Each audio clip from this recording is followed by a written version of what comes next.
Hello again, and welcome to the Prince Magnum channel. I'm your host, Prince Magnum, and this is another episode of Surviving Romance. Okay, one of the things that I love doing here on Surviving Romance is showing all of you how to do cheap and easy recipes. Well, this is a cheap and easy recipe.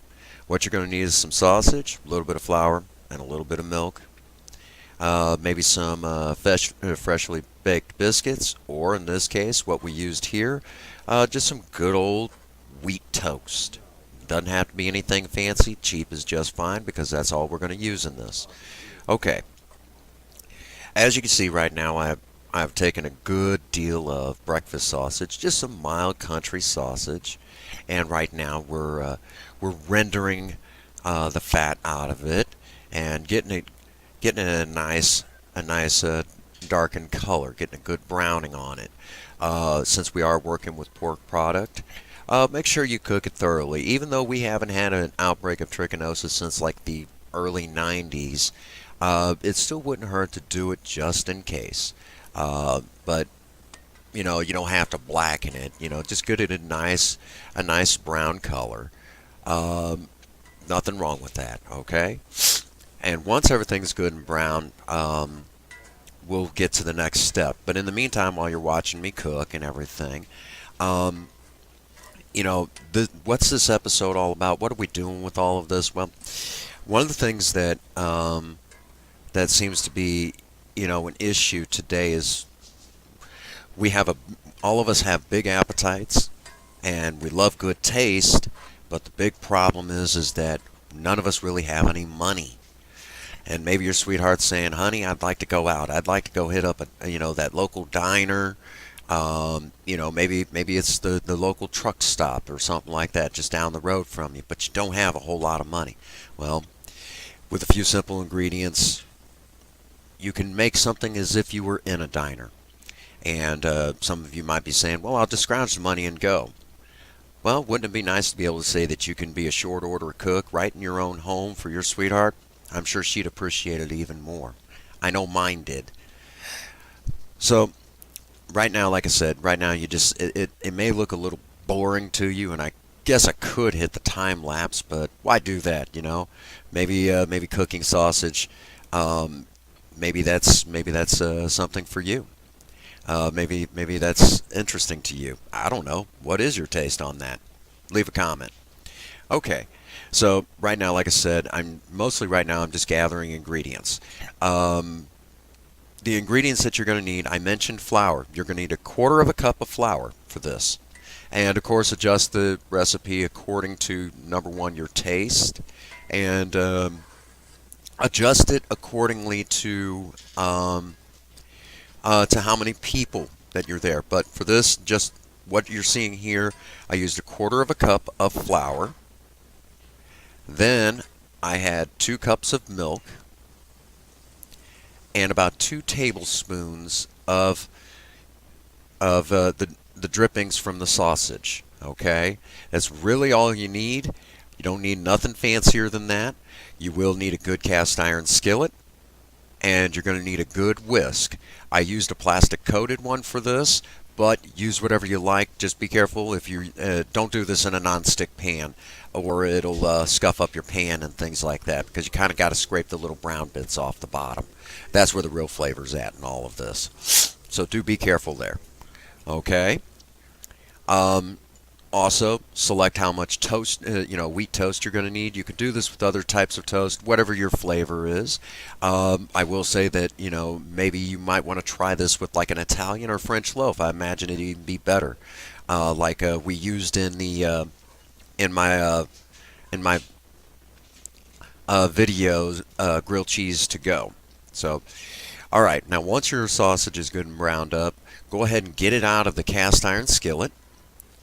And don't worry about getting all the grease and everything out. You're going to need a little bit of that. Like I said, about 2 tablespoons. Okay? Don't need a lot. You don't want to turn this into a grease slick. Okay? All right. And then while you're doing that, set that yeah. You see me kind of adding a little bit back in. We don't want any of the sausage getting back in, but like the spatula. just like you would see in one of those restaurants. Okay, you'll take your flour, quarter cup of flour, and add it to the drippings. Now you want to take your whisk and get that all coated up, scraping around a little bit, getting all those brown bits mixed in with it too. You'll do a little bit better deglazing job once you add the milk, but for right now, just get what you can. Okay, and you want the flour to get all coated up with the drippings. Scrape around the sides, get it real good. Get all that flour good and coated up. Okay, don't worry about it if it doesn't look too pretty to start with. It'll get better. Okay. Um, Now, once you get everything good and coated up, it should take about 30 seconds to a minute, depending on what kind of heat you're running. Be sure you keep your heat low. Try to keep it at a simmer. Don't want a lot of bubbles breaking. Uh, then you start cooking out moisture, and then it's too thick and lumpy, so just be careful with that. And you'll add the milk slowly. Slowly. Add a little bit at a time. See what it's going to look like. Okay? And you'll see it starting, when you see things, you'll see it start to happen. Remember, it's easier to thicken something like this than it is to thin it. And that's, I kept that rule in mind, and this turned out extremely well. Extremely well. You'll see at the end of the video what it really looks like. You know, like I said, just scrape around on the bottom. I used the plastic one because I was afraid to dig in too hard and scuff up my cast iron skillet, because I really like this cast iron skillet. Thanks, Mom. Anyhow, my mother-in-law bought that for me. Um, and like I said, you'll see, and from here it starts happening fast. It gets going really fast. Um, Now, when you go to make your toast for this, do me a favor. Do not use the microwave. Use a toaster oven. Use a toaster. Use the broiler. Shoot, you can even use the cooktop if you want it. But whatever you do, do not throw this in the microwave. I actually have an aunt that would do something like this, and that's just downright disgusting. You'll make mush. That's just, no. No, don't do that. Don't do that. If you do that, I'm going to be really upset with you. Okay? So that's where we're at in all of this, okay? And you're starting to see, you see it all coming together real nice. Also, as moisture starts to cook out and things start gelatinizing because of the flour and everything, you'll have to watch your heat a little closer, because the temperature will rise very fast, okay? Cast iron's a righteous conductor of heat, so it doesn't take long for things to get really hot in a real hurry, okay?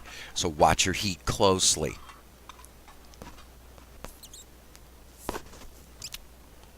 Okay, right now I've got the toast in, and it's under the broiler. Keep a close eye on it. If your oven has a light where you can kind of look in and see what it's doing, use it at this time. I promise you'll be happy that you did. Okay, and just make sure you stir often. Don't let anything lump up on you. Don't leave it. Just don't leave it on a good amount of heat and then walk off, go watch a movie, whatever. Contemplate your navel or something. That's a good way for things to burn. And if you've, it was hard enough getting this thing clean afterwards. Imagine if you let all this sit in there and it burned to the bottom of your cast iron skillet. Don't mistreat cast iron that way. You take good care of a cast iron skillet, it'll take good care of you. Okay? About now I'm getting out a little bit of black pepper, and this is mostly just for taste. Put whatever you like in there. I mean, red pepper flake, cayenne pepper, all good things. If you don't want to see the black bits, you want it to look all nice and smooth, you might try a white pepper, which we had, but I wanted that, that diner look. The title of the video, I wanted that diner look. So the black pepper in there really, really stood out. Okay. As you continue to see me do a little bit of cooking, this is do this for your sweetheart. Do it for the whole family. Honestly and truthfully, if you say your other half is worth it, then they're worth this. And you'll note that the video is really not that long, so it didn't take me that long to whip up a meal for two at a very low cost. I believe the whole thing probably would have cost actually cheaper for us to do it. Basically, for two people to eat, and that, it was a lot cheaper. Okay, get your toast out, lay it on a plate, however much toast, however little toast you want, lay it on the plate, put your sausage on, don't add it to the gravy. Okay, and this is just your basic sawmill gravy, as they call it in the South, or a milk gravy if you're somewhere else, or a bechamel sauce that in France. Yes, this actually has French origins. Um, and once you get to that point, you'll take your plate and just pour on the goodness, just like that, just like you'd see in a local truck stop. Ah, dish to make a truck driver's eyes water up, or maybe maybe one of your great police officers in your local town. Yeah, I'm talking to you guys. Have to tell you all the story behind that. But anyhow, uh, yeah, just lay it on, and then once you get it all on there, you'll see at the end what it all looks like. And like I said, it looks like something right out of your local diner. And you know, this is just a real easy recipe. Um, Try it at home. Try it at home. Do it for your other half. I promise you they'll love you to pieces for it. Could you have used something else besides sausage? Well, yeah, you could have done up cut up bacon, and that would have been absolutely great. Done a, you could have and used the bacon drippings out of it the same way you did this. Use as little bacon as you want, or an awful lot if you like. But I will suggest if you do bacon on a if you go to cook bacon, put it in your cast iron skillet and do it in the oven. It's a lot easier to cook it that way because the way it is. And there you go. Check that out. And then you'll see me move the camera, and then you get a final look at it all. And as you're getting the final look, the final thoughts I'd like to leave you with: if nobody's told you that they love you today, Prince Magnum does. God bless you, and have a happy 24. Thank you.